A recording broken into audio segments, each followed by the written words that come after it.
test is in 4 parts: Part 1, Part 2, Part 3, and Part 4. Now look at Part 1. Part 1. You are going to hear a conversation between Don and a rental agent. He hopes that his apartment problems can be solved. First, you have some time to look at questions 1 to 6.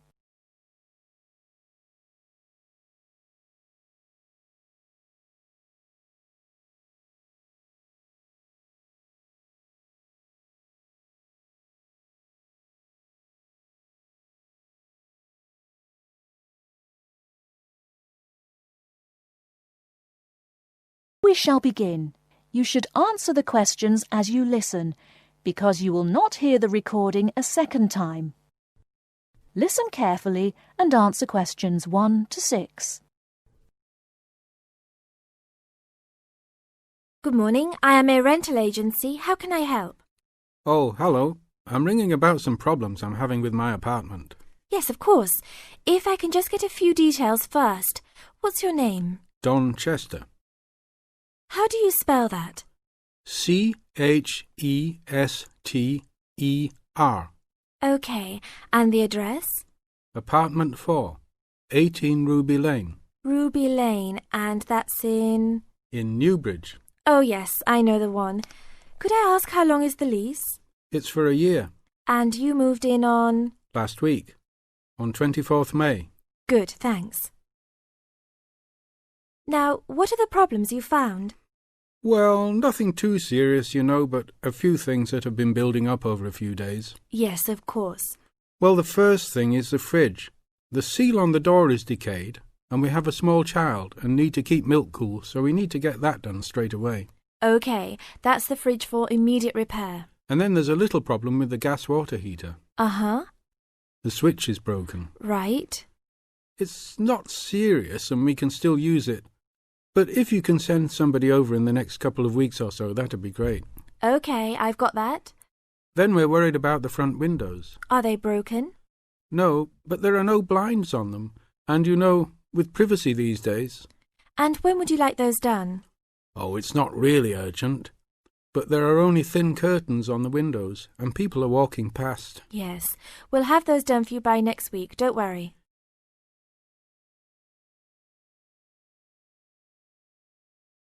Before you hear the rest of the conversation, you have some time to look at questions 7 to 10.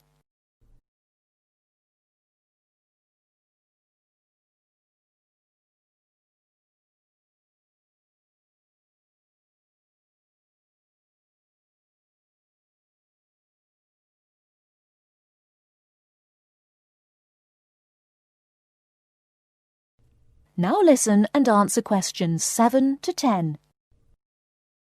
There are only thin curtains on the windows, and people are walking past. Yes, we'll have those done for you by next week, don't worry. And then there's the front door lock. It's getting quite annoying. It often jams and we sometimes have to fiddle with it for minutes before we can get in the apartment. I'd really like to get that fixed up right away. That's no problem. And then the last thing is the shower curtain. It's torn. Oh, right. We can get a new one and have it to you in the next week, if that's all right with you. Yes, that's okay. Anything else? No, that's all. Okay, fine. What we'll do now is get someone over to you this afternoon if you're home. Well, I'll be out for a short while. Okay. Tell us your preferred times.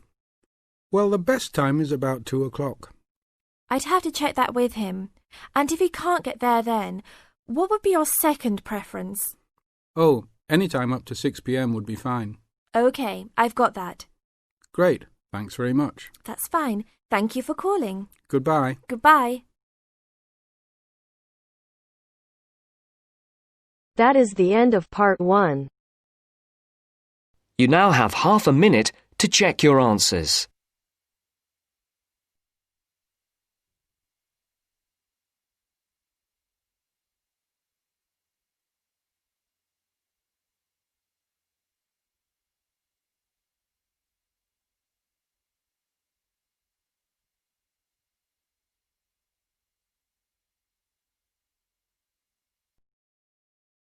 Now turns to Part 2.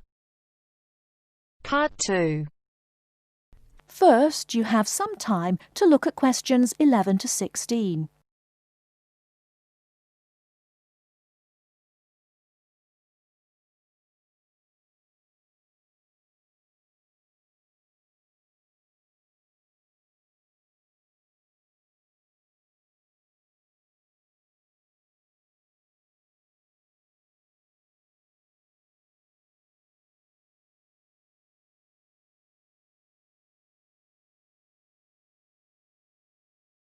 Now, listen carefully and answer questions 11 to 16.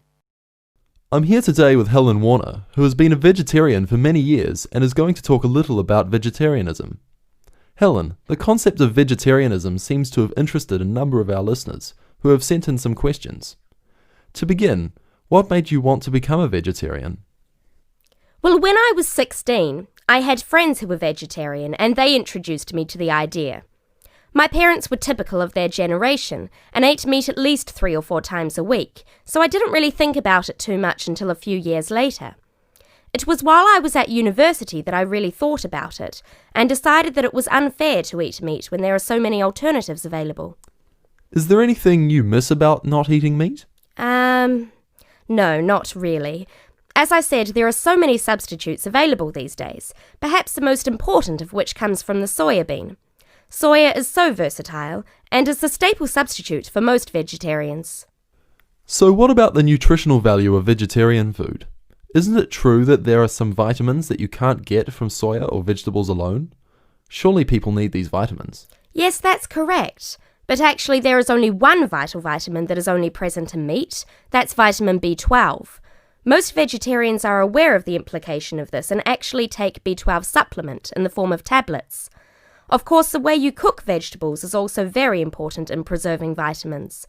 Many countries, particularly the UK, have a reputation for overcooking vegetables. Water-soluble vitamins, where the vitamins are dissolved into the water, are often lost. Vitamin C is a common example. However, the loss of vitamins can be avoided by microwaving or steaming vegetables, which is what I do whenever I cook. Some people don't want to change their cooking habits too much, so if you do boil them, simply cut down on the cooking time. So a vegetarian diet is fairly healthy then? Oh yes. A lot of people believe that vegetarianism is unhealthy, but that's actually not the case. Vegetarians are actually considerably healthier than many meat eaters. Consider for a minute the health aspects of the incredible amount of meat this country and others like it consume. The statistics for beef eating, for example, are quite frightening. The world figure for beef consumption is slightly less than 11 kilograms per person each year.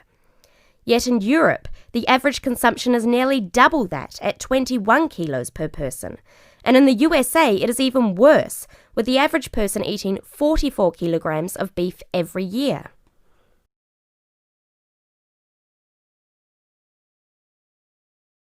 Before you hear the rest of the talk, you have some time to look at questions 17 to 20.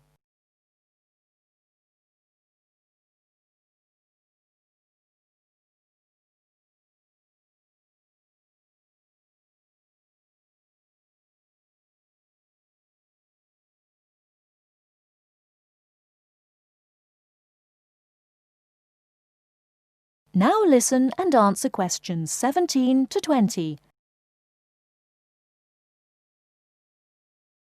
So are you suggesting that people stop eating meat altogether and everyone adopts a vegetarian lifestyle? No, not at all. Even in the healthiest diets, there is still a place for meat, but it should be eaten in moderation. Many nutritionists think of foods in terms of a pyramid, with the foods we can eat relatively freely at the bottom and the foods we should carefully restrict at the top. The majority of our diet should be composed of cereals, which would go on the bottom row of the pyramid. In this category could also be included such things as rice and pasta. Next, a good diet is followed by a roughly equal amount of vegetables and fruit. I have at least 2 servings a day of fruit and vegetables whenever possible. In decreasing quantities, you can then eat dairy foods, eggs, cheese, etc. Almost at the top of the food pyramid comes fish, carefully prepared of course, not dripping in oil or batter, and white meat. Chicken, for example, is a comparatively healthy meat, but again, a lot of this comes down to preparation methods. Right at the top of the pyramid come the ingredients of far too many Western meals, red meat and potatoes. It is particularly in that area that I would suggest moderation. Well, thank you very much, Helen. I'm sure that a lot of listeners are interested in your views. How could they find out more about the health benefits of vegetarian options? Well, there are lots of websites and books on healthy eating and vegetarianism, but it is always important to remember to consult your doctor before making any radical changes to your diet or lifestyle.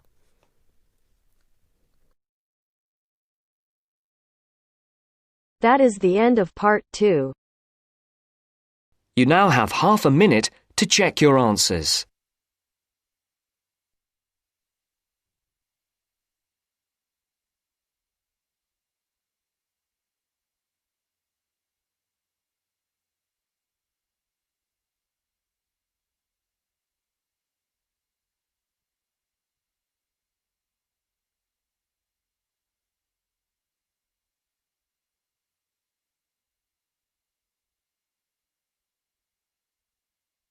Now turns to part 3. Part 3. Now turns to part 3. Part 3. You will hear a tutor giving some business students instructions about a finance project. First, you have some time to look at questions 21 to 26.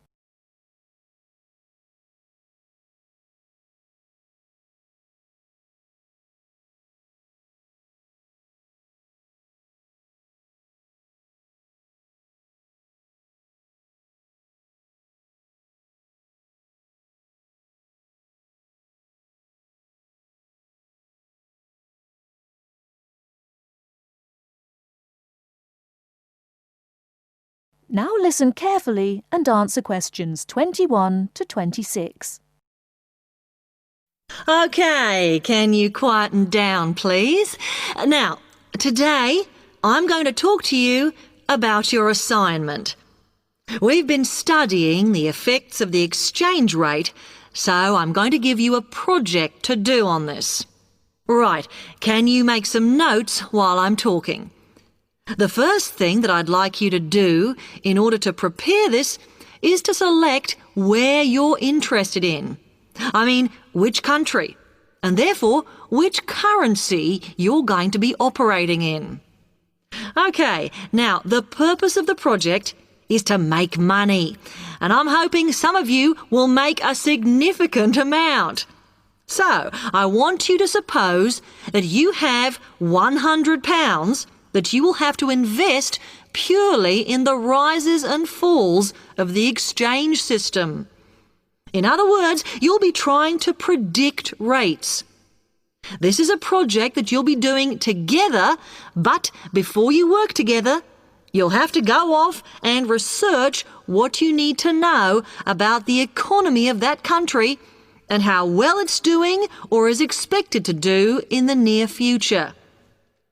You could all make up a little information sheet with your notes on, clearly legible, because then I want you to get together, we can do that next week, and to go round and read about each other's countries. When you see how well or badly each country is doing, I want you to decide what your exchange rate is going to be against all the other currencies.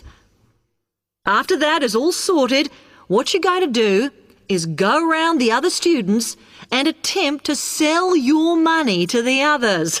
Remember, this will depend on the success of your country's economy and the rate you fixed for your currency. Now, you're not allowed to just swap currencies with each other, but you may wish to buy from the other countries. But you must do a proper transaction. All the way through this, you must keep your accounts properly for each transaction. I'll give you 1 week to do this, and then we will set a time for the deals to finish, a bit like the stock exchange. And at that point, I will ask you to calculate how much you have made. Is that clear? Before you hear the rest of the talk, you have some time to look at questions 27 to 30.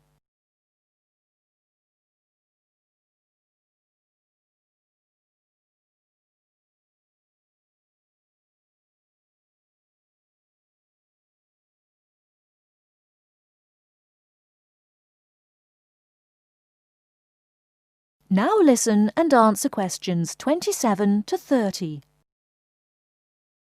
Before you begin that, there are a few things I want you to read up on to prepare. You need to look at the economies of the UK's main trading partners. I don't mean all of them, because that would be over 80, but just the 29 principal ones.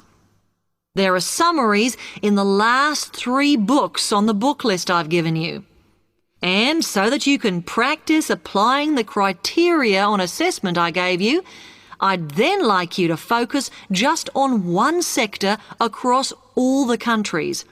The most common one across every country is farming. But as much agricultural produce is for domestic consumption, I'd like you to look at manufacturing.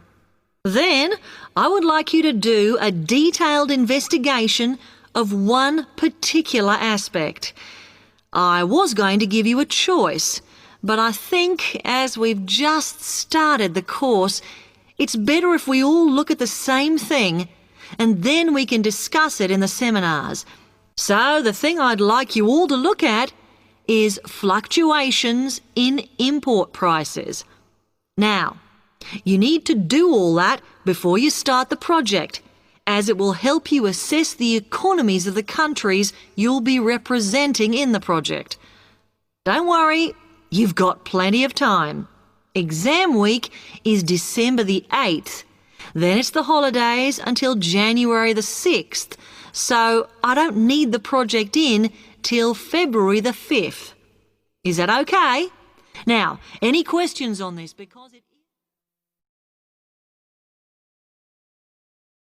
That is the end of part 3. You now have half a minute to check your answers.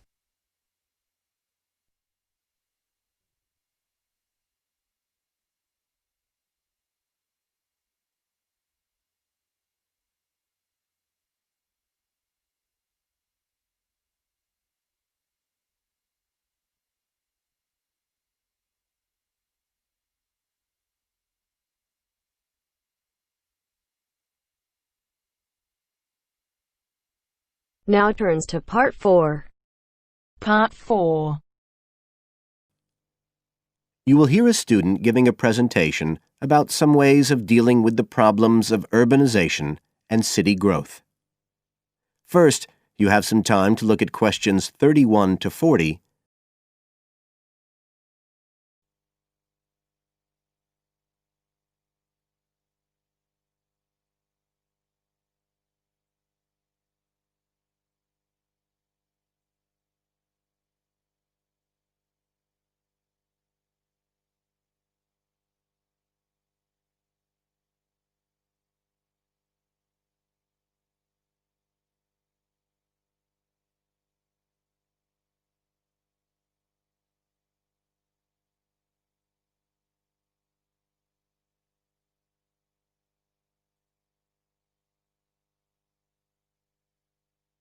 Now listen carefully and answer questions 31 to 40. Well, Adam's just been talking about some of the problems that have resulted from the rapid growth of cities in the last 100 years. Things like housing, sanitation, crime and so on. For my presentation, I'd like to look at some examples of what cities are doing to try to solve some of these problems. As part of its Healthy City programme, the World Health Organization, the WHO, has come up with a set of criteria for a healthy city. The WHO says that, amongst other things, a healthy city must provide a clean environment which is also safe. It mustn't be dirty or dangerous for its inhabitants. As well as that, the WHO says a healthy city has got to be able to satisfy its inhabitants' basic needs. That's all its inhabitants, not just the rich ones or the ones with jobs, everyone who lives there. A third criterion, is that it's got to have health services which can be used by all the inhabitants and which they can access easily. The final point's to do with local government. The WHO says this is something that the whole community should be involved in, not just a few powerful politicians or businessmen. So, a healthy city is not just a matter of avoiding illness, that sort of healthiness. It's the way that the whole city works together for the benefit of its population. OK, so what I'd like to do now is to look at some projects in different cities around the world where cities have tried to meet these criteria, to make their cities healthy ones.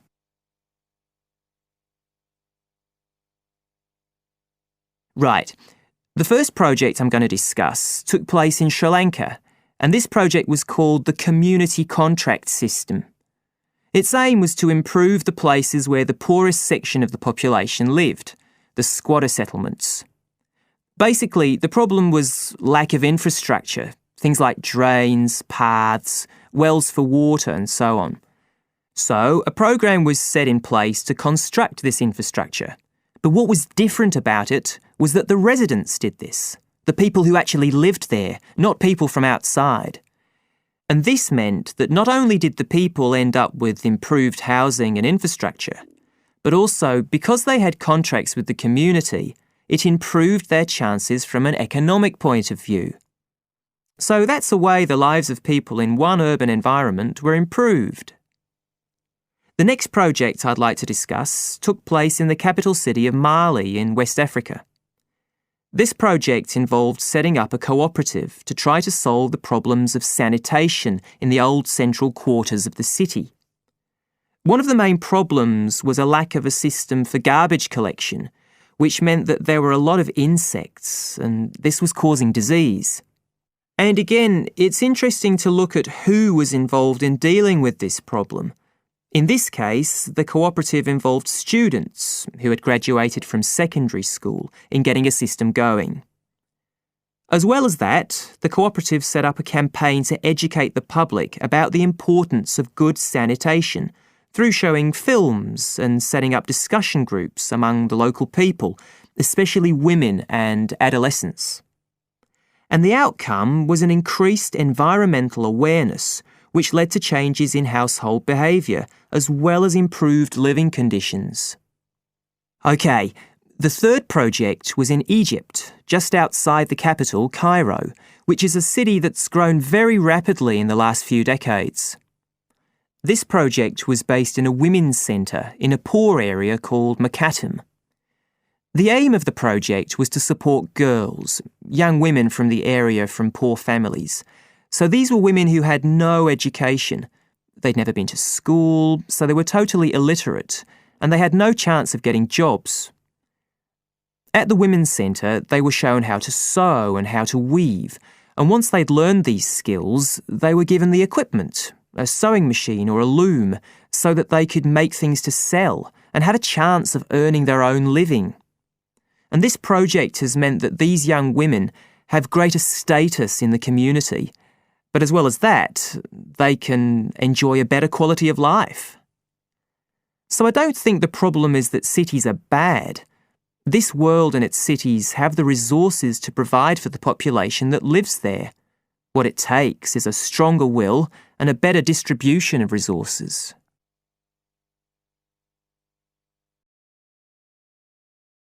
That is the end of part 4.